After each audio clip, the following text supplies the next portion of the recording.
देवभूमि उत्तराखंड की। उत्तराखंड में पुष्कर सिंह धामी एक बार फिर मुख्यमंत्री बनने जा रहे हैं। बीजेपी विधायकों की बैठक में उन्हें सर्वसम्मति के साथ विधायक दल का नेता चुन लिया गया है। इस बैठक में बीजेपी के केंद्रीय पर्यवेक्षक रक्षा मंत्री राजनाथ सिंह और मीनाक्षी लेखी भी मौजूद रहे। वहीं अब धामी कल दोपहर राज्य के मुख्यमंत्री पद की दूसरी बार शपथ लेंगे।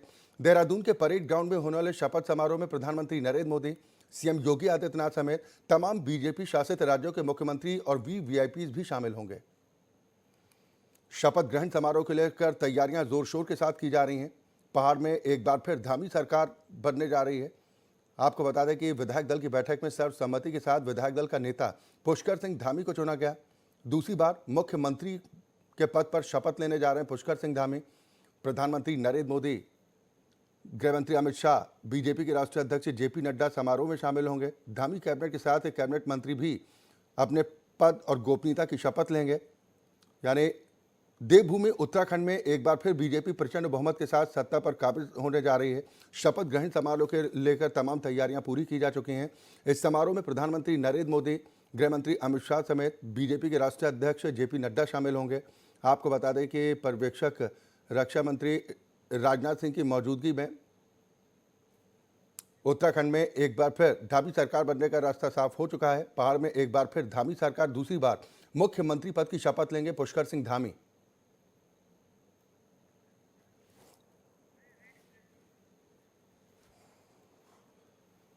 शपथ ग्रहण समारोह को लेकर तैयारियां तेज गति के साथ की जा रही हैं। धामी के साथ कैबिनेट मंत्री भी शपथ ग्रहण करेंगे। आपको बता दें कि खटीमा से चुनाव हार गए थे पुष्कर सिंह धामी, लेकिन उसके बावजूद पुष्कर सिंह धामी पर नेतृत्व ने अपना भरोसा जाहिर किया और यही वजह है कि विधायक दल की बैठक में पुष्कर सिंह धामी को सर्वसम्मति के साथ विधायक दल का नेता चुना गया। यानी कि मुख्यमंत्री पद की शपथ अब पुष्कर सिंह धामी लेंगे। समारोह को खास बनाने को लेकर तमाम तैयारियां की जा रही हैं।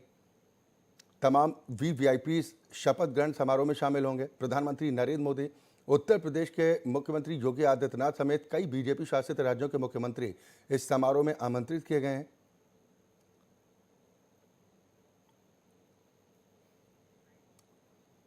प्रधानमंत्री नरेंद्र मोदी, गृह मंत्री अमित शाह, साथ ही बीजेपी के राष्ट्रीय अध्यक्ष जेपी नड्डा भी शपथ ग्रहण समारोह में शामिल होंगे।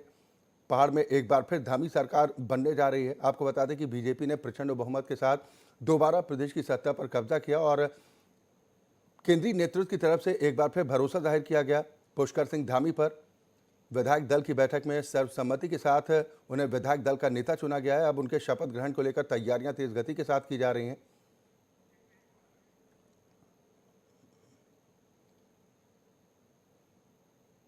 और चलिए रुख करेंगे न्यूज रूम का। अंकित त्रिवेदी मेरे सहयोगी ज्यादा चर्चा और बातचीत के साथ जुड़ गए। अंकित, कितना खास इस बार का समारोह, क्योंकि लोगों के मन में सवाल इस बात को लेकर चल रहे थे कि क्या पुष्कर सिंह धामी पर एक बार फिर केंद्रीय नेतृत्व भरोसा करेगा, और आखिरकार उनके नाम पर मुहर लग गई। समारोह को लेकर क्या कुछ तैयारियां हैं और कौन कौन से दिग्गज शामिल हो सकते हैं?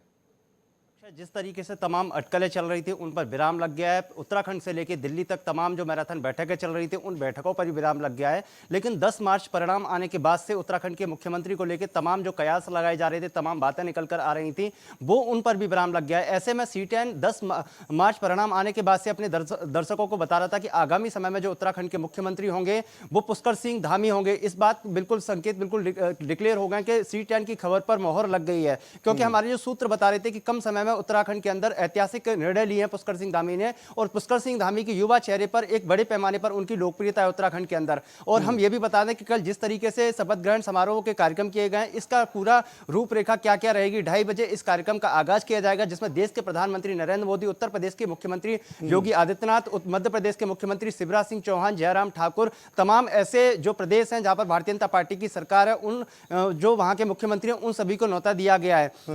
ये समारोह जैसे जीत उत्तराखंड के अंदर जो जीत हुई है, ऐतिहासिक जीत हुई है, प्रचंड बहुमत के साथ सरकार बनने जा रही है। इसके बाद जो कैबिनेट का जो मंत्रिमंडल का विस्तार होगा, पुष्कर सिंह धामी मुख्यमंत्री के कैबिनेट में कौन कौन रहेगा, उन चेहरों को लेकर कल उनका भी जिक्र किया गया था। जैसे हम अपने दर्शकों को बता रहे थे, वो चेहरे कौन कौन से पहले के मंत्री होंगे शामिल, या फिर ऐसे कौन से नए चेहरे होंगे कि जो पुष्कर सिंह धामी के कैबिनेट में शामिल होंगे। लेकिन हमारे वरिष्ठ सहयोगी रमेश जी, जो वहां पर उत्तराखंड में वहां की राजनीति को बहुत ग्राउंड जीरो तस्वीरों से जानते हैं, उनसे भी पूछेंगे।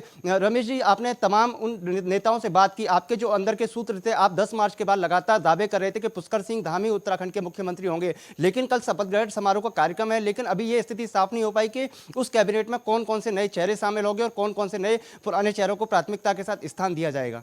देखिए अंकित, आपको बता दें कि कल का जो शपथ ग्रहण समारोह होगा, इसमें आधा ऐसे पुराने नेता हैं जो मंत्री रह चुके हैं, उनको मौका मिलेगा, और 50% नए चेहरे जो जीत के आए हैं उनको तवज्जो मिलेगी, क्योंकि सीएम ये धामी एक युवा चेहरा है और उनकी कोशिश यही है कि चले बिल्कुल अंकित बने रहिए।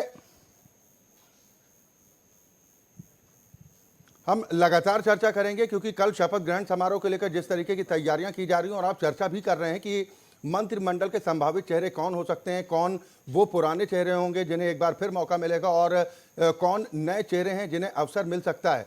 इस बारे में और क्या कुछ डिटेल मिल पा रही है?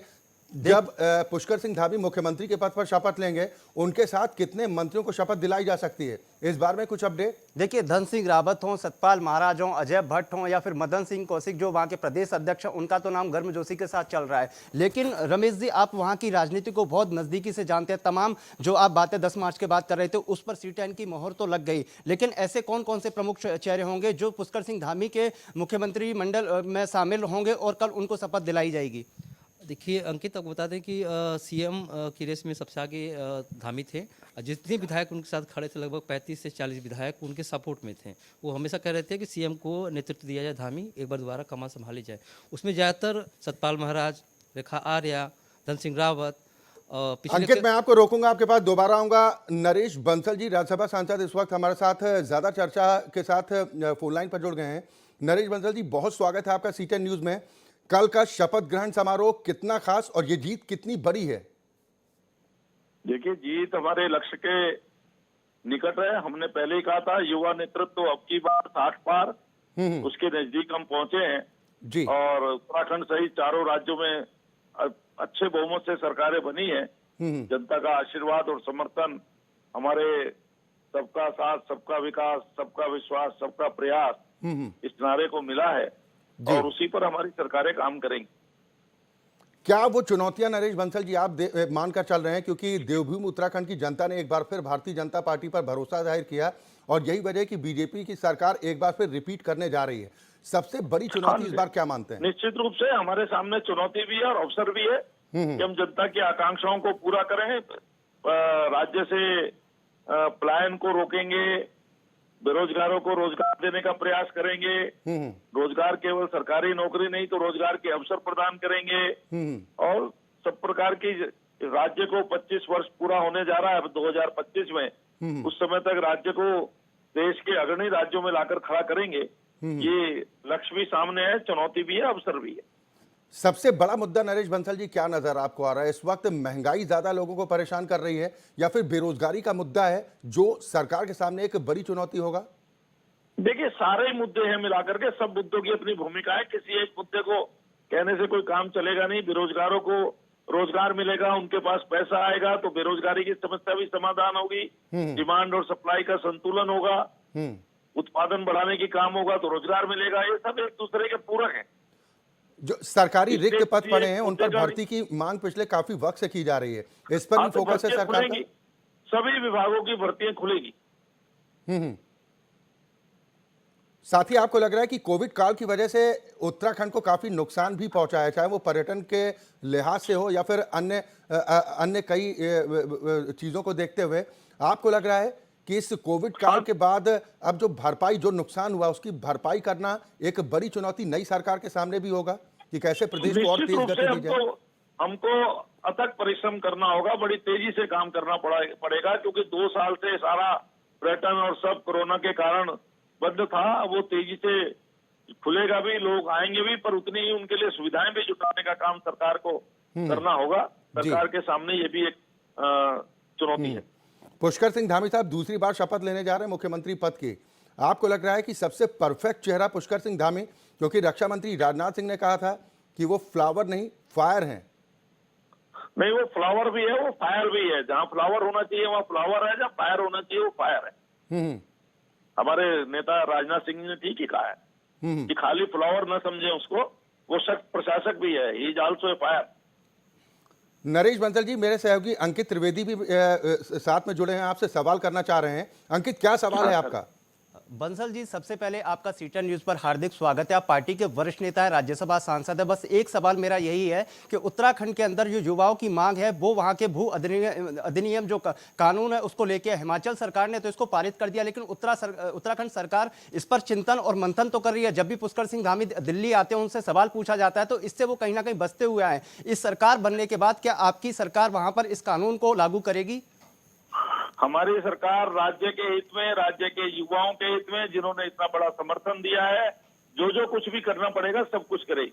लेकिन सबसे बड़ा एक अहम मुद्दा विधानसभा चुनाव से पहले यही था कि वहां के युवाओं की मांग थी, काफी बड़ा एक आक्रोश था। लेकिन आपके पुष्कर सिंह धामी के आने के बाद वहां की एक लोकप्रियता थी, वो युवाओं की बड़े पैमाने पे थी। हिमाचल सरकार ने इस कानून को लागू कर दिया, लेकिन उत्तराखंड की सरकार इस कानून को बनाने से क्यों बच रही है?